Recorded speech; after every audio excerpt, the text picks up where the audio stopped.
नमस्कार दोस्तों, त्रिकाल tantra YouTube channel में आपका स्वागत है। दोस्तों, आज की ये जो सच्ची घटना है, इस सच्ची घटना का साक्षी मैं भी रहा हूँ। भगवान ना करे कि आपके ही किसी परिवार की पुत्री या कन्या पर कोई आपके ही घर के हिस्सा या मेंबर तांत्रिक प्रयोग करवा दे, और वो भी कोई छोटा मोटा नहीं, शमशान तांत्रिक प्रयोग। दोस्तों, आगे बढ़ने से पहले मेरे YouTube चैनल को प्लीज़ लाइक, शेयर और सब्सक्राइब कर दीजिए। मैं आने वाले दिनों में और भी ख़तरनाक और भी इंटरेस्टिंग अच्छी वीडियो आपके लिए लाता रहूँगा। तो दोस्तों, तो कहानी की शुरुआत करते हैं हम। ये घटना आज से तकरीबन 15-18 वर्ष पूर्व की है, जब मैं कॉलेज में पढ़ा करता था। और उस समय भी मेरी साधनात्मक जीवन बहुत अच्छा बढ़ रहा था। और इस समय मेरी एक स्कूल की मित्र जिसका नाम बदल दिया है, उसको मैं यहाँ पर वीनू कह के पुकारूंगा। एक दिन मैं और वीनू बैठे हुए थे, हम ऐसे ही चर्चा कर रहे थे।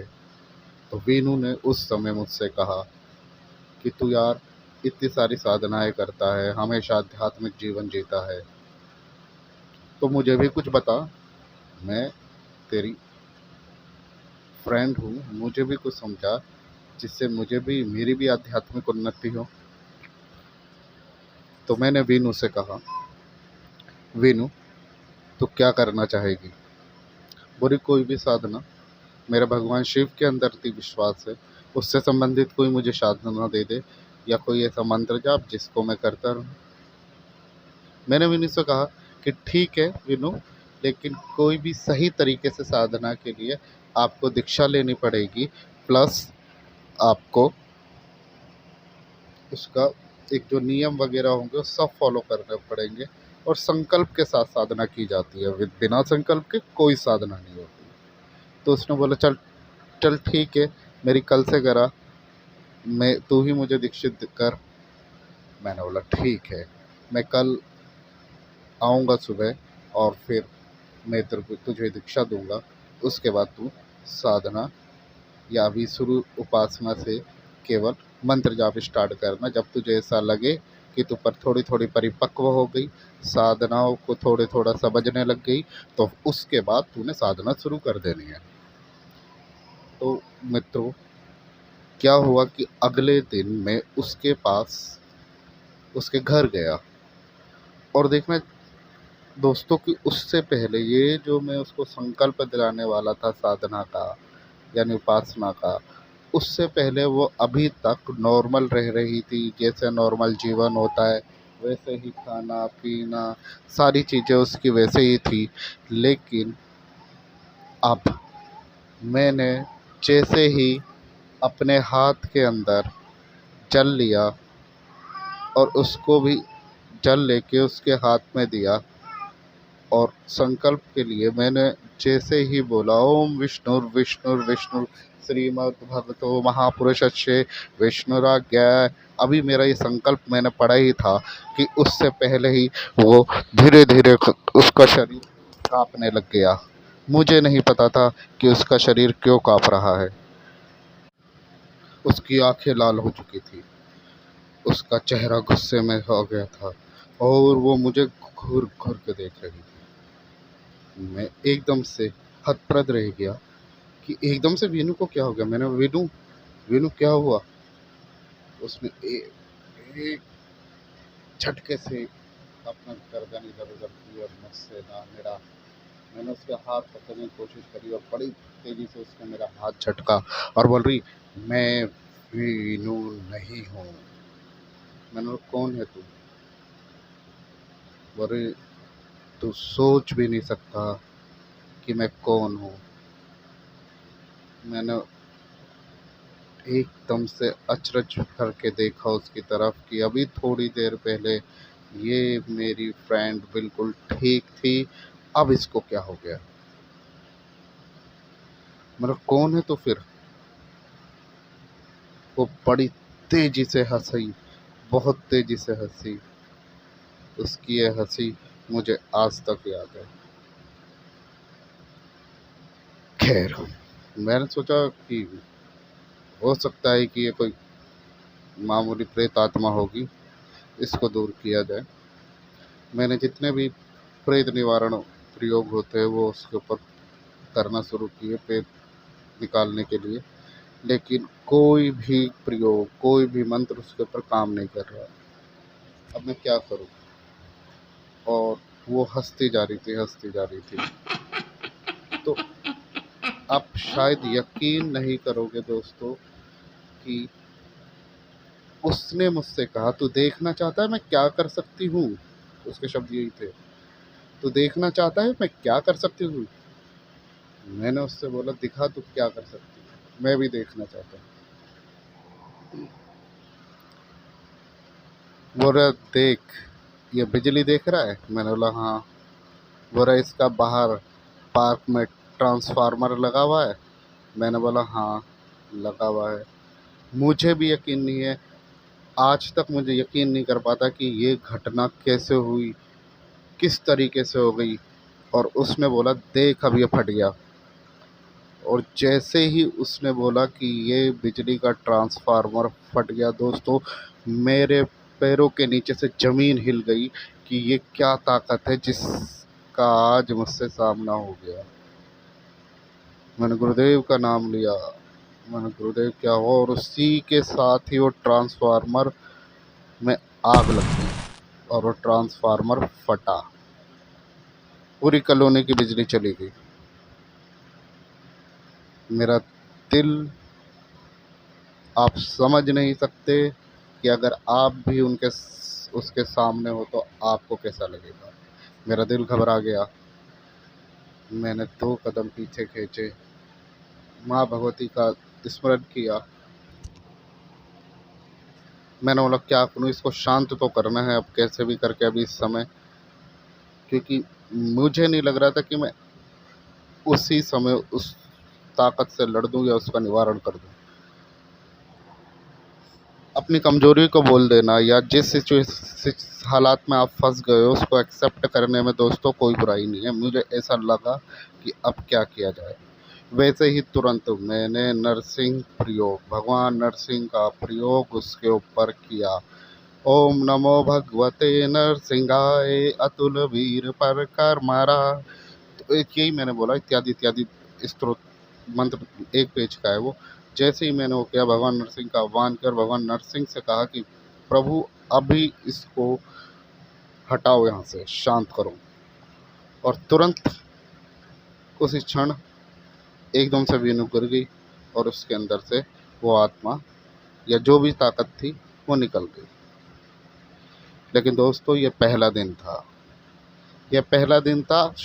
खेल तो अब खेला जाने वाला था और खेलने वाला आपको आगे पता चलेगा कितना बड़ा खिलाड़ी था। दोस्तों पूरी वीडियो को देखना, मज़ा ना आ जाए तो फिर बोलना। जीवन का इतना खतरनाक अनुभव है ये।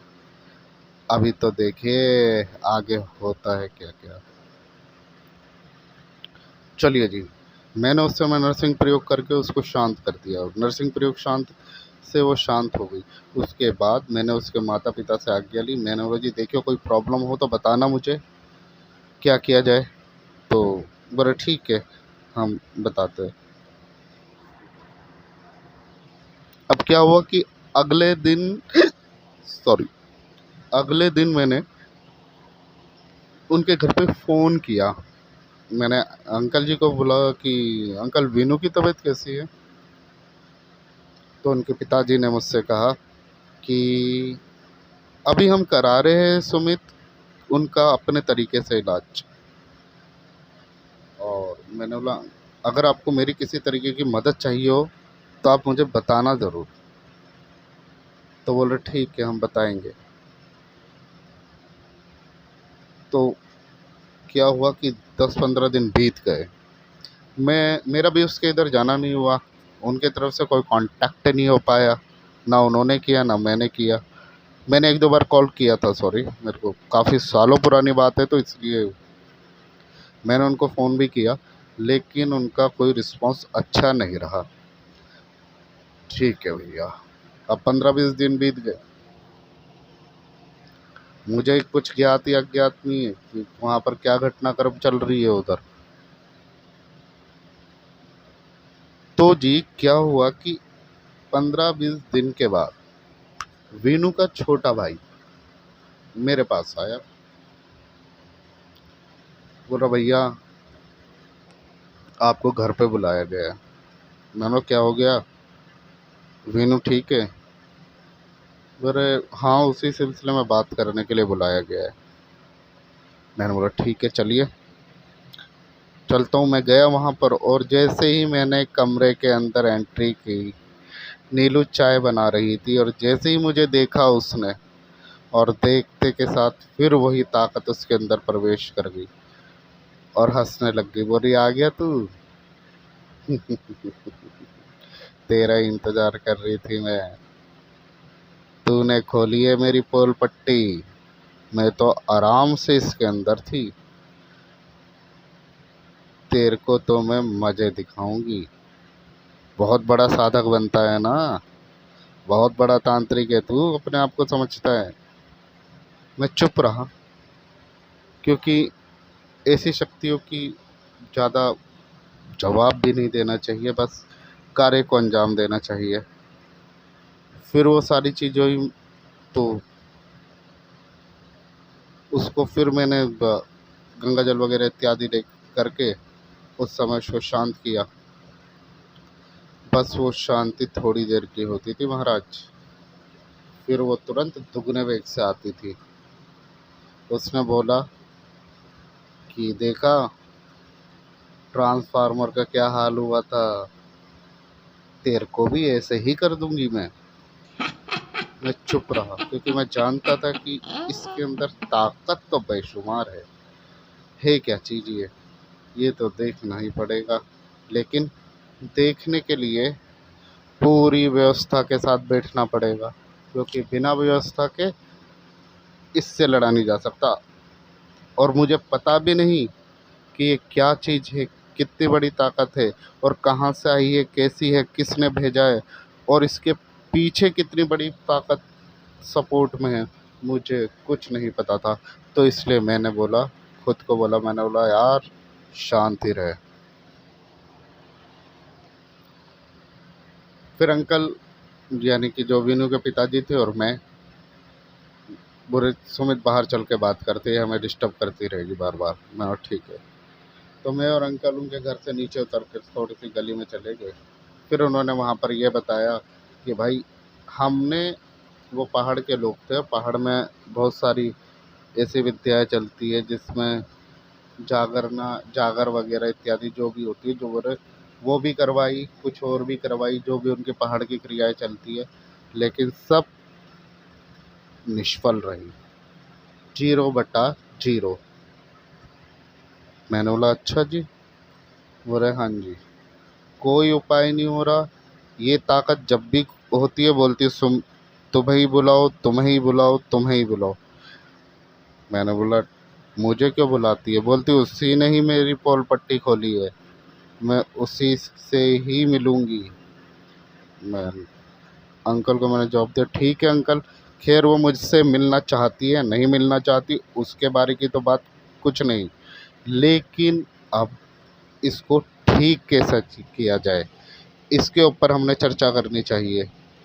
तो बोले हमने तो विन विनु के पिताजी ने कहा कि हमने तो अपनी तरफ से जो भी हम कर सकते थे, जो हमारी रीत चली आ रही है, जो हमारी देवान है, जो हमारे घर का जादू है या कुल देवी देवता है, वो सारी चीज़ें कर ली, लेकिन ये नहीं हट रही ताकत। हम्म, मैंने सोचा, मैंने ठीक है अंकल, मुझे 1 दिन का टाइम दीजिए, मैं इसकी प्लान करता हूँ, कौन-सा अनुष्ठान किस तरीके से किया जाए, तभी जाके इस ताकत से निपटा जाएगा। बोल रहे उन्होंने बोला ठीक है, आप जो भी तैयारी हो, कैसे भी तैयारी हो आप करो, उसके बाद हमें बुलाना या आप आ जाना, जैसा भी व्यवस्था होगा, हम इस चीज़ का निवारण चाहते हैं। मैंने उनको जवाब दिया, देखो निवारण तो माँ भगवती काली करेगी, हम सिर्फ माध्यम में चलते हूँ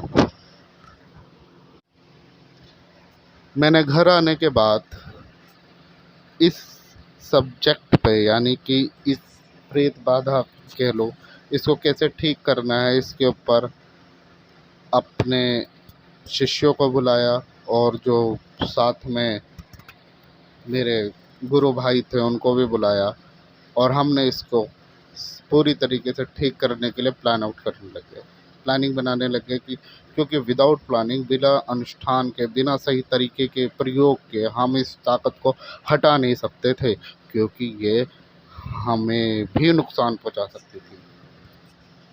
तो हम सभी ने सारी कैलकुलेशन करके उस एक दिन निश्चित किया।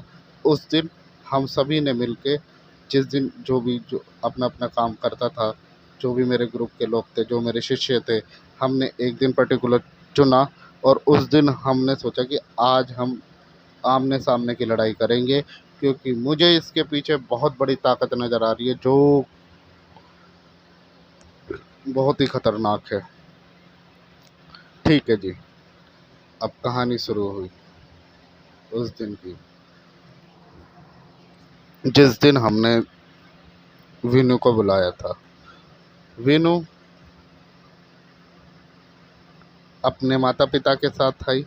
एक हमने पर्टिकुलर एक स्थान चुना हुआ था, एक दोस्त का घर, जिसके अंदर सारी चीज़ें थी, और वहीं पे हमने अपने अनुष्ठान की तैयारी करी।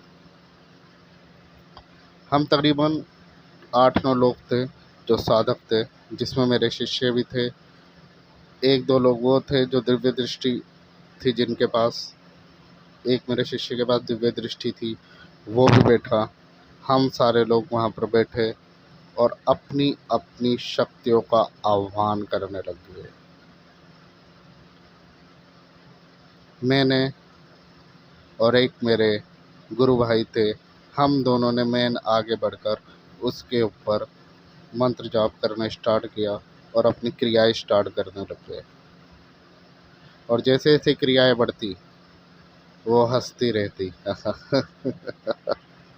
वो हंस रही थी हमारी सारी क्रियाकलापों पे, जैसे कि उसको कुछ फर्क ही नहीं पड़ रहा था। हमसे कहते जा रहे, हम क्रियाएं करते जा रहे, मंत्र जाप कर रहे, काट रहे, उतारा कर रहे। वो हमेशा ये कहती थी, ये क्या कर रहे हो तुम, ये तो मेरे लिए बच्चों का खेल है, इसको तो 2 मिनट में अभी पचा लूँगी। और वो कर भी रही थी, उसको हमारे किसी मंत्र जाप का असर ही नहीं पड़ रहा। तो भैया अब तो 1-1.5 घंटा हो गया हमें बैठे हुए, वो हमारे बीच में बैठी रही पूरे जोश में, और इतनी सच्ची ताकत। कई जो वहाँ पर बैठे थे 1-2 लोग, उनके बारे में तो जिनसे वो पहली बार मिले उनको नाम लेके बुला लिया उसने, वो उच्चारण किया, उनके घर के बारे में बता दिया। वो मैंने बोला भाई ये तो बड़ी ज़बरदस्त ताकत है, ये तो खतरनाक चीज़ है, ये तो इसका अनुभव तो मुझे पहले भी था, लेकिन इतनी सच्ची ताकत जो सर चढ़ के बोल रही है। वाह भैया, खेल लड़म्बाल चलेगा। 1-1.5 घंटे बाद हमने जो क्रियाएं कर रहे थे, जो वो कर रहे थे, हमने अपनी योजनाओं को चेंज करते हुए हम अभी तक डिफेंस में चल रहे थे। डिफेंस का मतलब आप जानते हो कि एक होता है कि हम डिफेंस कर रहे हैं, वहाँ से जो भी कुछ आ रहा है हम हटा रहे हैं। चलिए अब मैं एक चीज़ और बताता हूँ पार्शियली जो उसके दौरान हुआ। फिर हमने उसके अंदर से जो और भी नेगेटिव ताकतें थी वो अकेली नहीं थी। सबसे बड़ी बात कि वो अकेली ताकत नहीं थी भैया, उसके पीछे बहुत सारी ऐसे चुड़ैलें थी। चुड़ैलें तो अभी हमें पता ही नहीं था वो क्या ताकत है, अभी मैं आपको बताता हूँ। फिर उसके बाद हमने अपनी प्लानिंग चेंज करी, हमने अटैक करना शुरू कर दिया। अभी तक हम डिफेंसिव मोड में थे। हम जो उसके आसपास की शक्तियाँ थी वो निकालते जा रहे थे, निकालते जा रहे थे। मैंने खुद उसके ऊपर से 75 चुड़ैलें उतारी थी। मैं उतारता गया, उतारता गया, उतारता गया, बांधता गया, उतारता गया, बांधता गया, लेकिन मेन ताकत वहीं के वहीं खड़ी रही। उसको कुछ फ़र्क ही नहीं पड़ रहा। थक गए हम, पसीने-पसीने हो गए, होंठ सूखने लगे थे। अरे भाई ये क्या ताकत है? फिर जैसे ही हमने डिफेंस की जगह अटैक पोजीशन, तंत्र का ना एक काफ़ी तरीके से चलते हैं। तंत्र का एक प्रयोग डिफेंस होता है, एक अटैक भी होता है। वैसे भी बहुत सारे प्रारूप होते हैं तंत्र के, लेकिन हम अटैक करने पे अब लग गए। हमने देखा कि सोर्स के पास पहुंचा जाए कि ये आई कहाँ से, किस तरीके से आ रही है और क्या कौन है इसके पीछे। हमने सिर्फ फिर पता करना शुरू कर दिया, और जैसे ही हमने पता किया कि इसका अनलिमिटेड सोर्स क्या है, कहाँ से ये एकदम से ताकत आ रही है, आती जा रही है, आती जा रही है, और शक्तियाँ आ रही है, और शक्तियाँ आ रही है। हम निकाले जा रहे, काटे जा रहे, लेकिन भैया इसको कुछ फ़र्क क्यों नहीं पड़ रहा? जब हम उस सोर्स के पास पहुँचे, तब हमारी चिट्ठी क्लियर हुई। हमारा सारे भ्रम टूटे। क्या हो गया भाई, ये कहाँ और हमने किस पंगा ले लिया? ये तो बहुत ही खतरनाक चीज़ है। एक दो लोगों ने तो विड्रॉ भी करने की सोची कि भैया ये तो बहुत खतरनाक चीज़ है, इसमें कैसे उलझेंगे। अब मैं बताता हूँ दोस्त, खेल क्या था। खेल ये था कि एक एक या दो, एक ओघड़ होंगे, उन्होंने इस लड़की के ऊपर शमशान जागरण प्रयोग, एक तो होता है शमशान प्रयोग, एक होता है जागरण प्रयोग, शमशान जागरण प्रयोग। अब जब भी तक मैं आपको कह रहा था ना कि हम एक ताकत निकाल रहे थे, दूसरी आ रही थी, दूसरी निकाल रहे थे, तीसरी आ रही थी, ये क्या हो रहा था? अब पता चला कि उस सामने वाले अघोरी ने शमशान जागरण कर रखा था। शमशान जागरण का मतलब है कि भैया असीमित असीमित प्रेत, डाकनियाँ, चुड़ैलें, वो सब आएगी, और हम निकालते रहेंगे, और पसीने पसीने हो जाएंगे, हम थक जाएंगे, वो नहीं हटेगी, क्योंकि शमशान में तो असीमित ताकतें होती है ऐसी। ठीक है जी, अब लड़ना तो है। ओखली में सर तो गुरु महाराज ने डलवा ही दिया, तो अब भैया मूसल से क्या घबराना। अब तो चलिए, अब कहानी हुई। अब हम जो 8-9 लोग थे, अब हमने, आज हमारी परीक्षा की घड़ी थी, और ख़ासकर मेरी और वो उन भैया की जो मेरे गुरु भाई थे, जो अब, क्योंकि मेन लीड में हम 2 ही लोग थे, बाकी सिरे बैकअप में हमारा काम कर रहे थे। ये भी समझ लो भैया, ये भी बिल्कुल एक उसी तरीके का काम है जैसे एक बिज़नेस होता है ना, सीईओ होता है, और इस तरीके से काम होता है पीछे, तो वो तंत्र का भी खेला ऐसे ही चल रहा था। ठीक है जी, अब क्या किया जाए? जो मेरे साथ भाई थे उन्होंने बोला, सुमित भैया अब तो ऐसा है कि अब तो करो, अब निपटाना पड़ेगा। मैंने क्या किया जाए? बोले अब इसको हम छेड़ते रहेंगे इधर से कुछ फ़र्क नहीं पड़ेगा, हमें टारगेट ओहड़ को करना पड़ेगा, वो अघोरी को। अब यार, अघोरी से सीधा डायरेक्ट पंगा, सीधा डायरेक्ट पंगा क्या, अब तो पंगा हो ही चुका था। अब वापसी की कोई वो नहीं थी दोस्त। दोस्त तो हमारे पीछे, वापस तो हम आ नहीं सकते, तब तो आर या पार। ठीक है जी, अब वहाँ से हमने अपना खेल बदलना शुरू किया। जो हमारा तांत्रिक क्रियाओं पर साधनाओं का खेल था वो हमने बदला। सुप्रीम उसमें हमने शमशान छिन्नमस्तिका प्रयोग करना शुरू किया। छिन्नमस्तिका के साथ पीताम्बरा प्रयोग हुआ। पीताम्बरा प्रयोग के साथ हमने धूमावती प्रयोग किया। ये 3 देवियों का हमने एक साथ प्रयोग हमने अघोरी के ऊपर ही किया, उसको बांधने के लिए, उसको दबाने के लिए, उसके शक्तियों को दमन करने के लिए प्रयोग किया।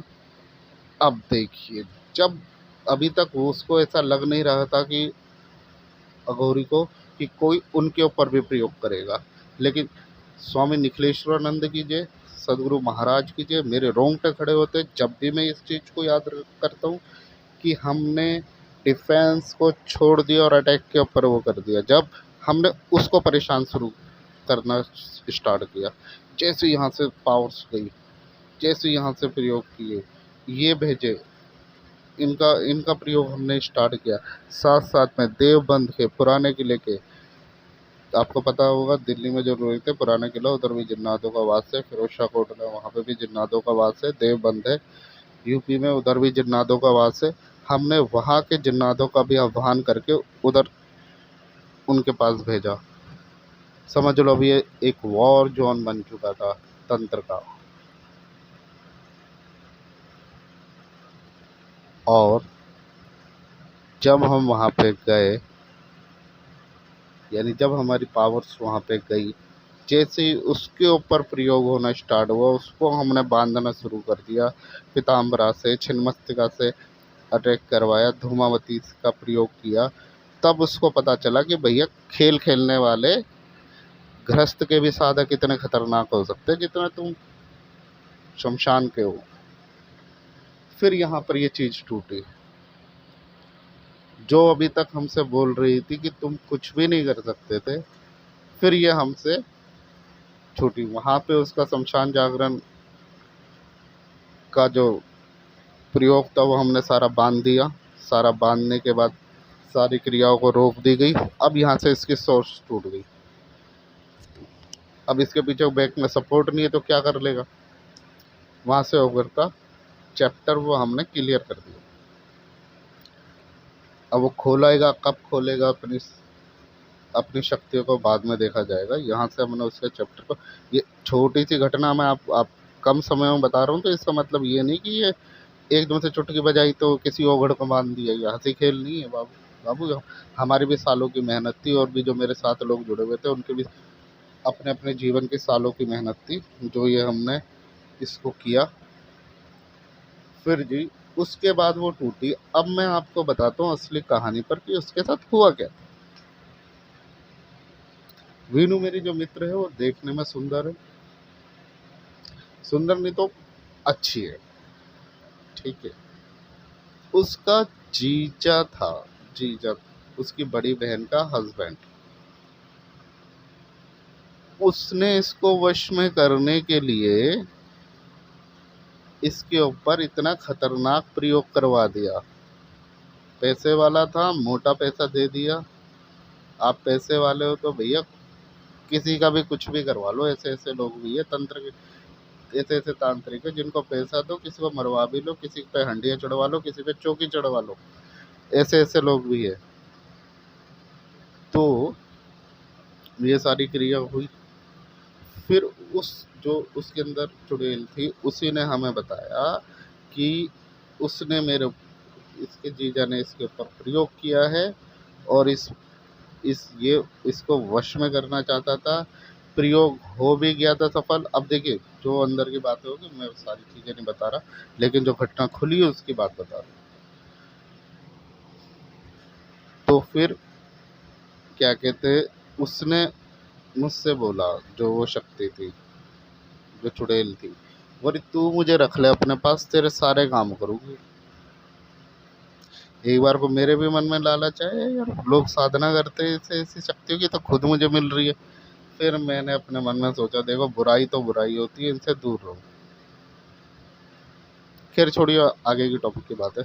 मैं आगे आने वाले टॉपिक पे शमशान जागरण पे भी वीडियो डालूंगा। अगर आप कमेंट करोगे कि शमशान जागरण पे बताओ, और ये क्या कहते हैं, और जो विद्या है, 10 महाविद्या है, इनके बारे में।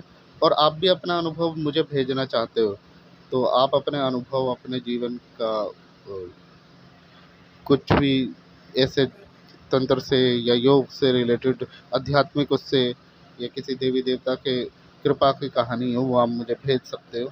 मैं आप अपने यूट्यूब चैनल में उसको डालूँगा। और आपकी कोई समस्या हो तंत्र से रिलेटेड, योग से रिलेटेड, आध्यात्मिक आप उन्नति चाहते हो, उसके बारे में भी बताइएगा। मैं आपकी जितनी हो सकेगी मदद करूँगा। खैर ठीक है, कहानी पे आते हैं।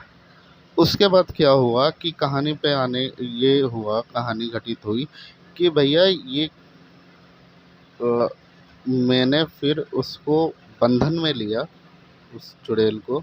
और हमारा एक और भी आगे क्रिया है, जो कि किस तरीके से हम तंत्र के माध्यम से इनको नष्ट करते हैं, तंत्र के माध्यम से कहाँ पे बांधते हैं, कुछ वो निवारण कैसे होता है ऐसे बुरी शक्तियों का, वो सारी चीज़ें अब मैं इधर, वो गुप्त होती है, वो बता नहीं सकता। तो वो सारी चीज़ें हमने क्रिया को करी। उसके बाद से वीनू उस दिन के बाद से ठीक होना शुरू हो गई, और वो ताकत फिर कभी इसके पास नहीं आई। तो दोस्तों, ये मेरा जीवन का एक बहुत ही खतरनाक क्या कहेंगे इसको, खतरनाक हिस्सा था जीवन का। और आगे भी कुछ होगा दूसरों का, अपना जो भी मेरा अनुभव है, आध्यात्मिक जीवन, मेरी आध्यात्मिक जर्नी, वो भी आपके साथ शेयर करूँगा मैं। और ये साधनाएँ होती है दोस्तों। और आप साधनाओं के इच्छुक हो तो प्लीज़ मुझे ईमेल करना, मैं आपका जवाब दूँगा। कोई करना चाहता है किसी भी तरीके से, मैं इस साधनात्मक मार्ग में आपका साथ हूँ। आओ साधना करेंगे। तो दोस्तों, आप आशा करता हूँ कि आपको ये कहानी पसंद आएगी। Please like, share, subscribe. जय महाकाल, जय माँ काली। नमस्ते। नमस्कार दोस्तों।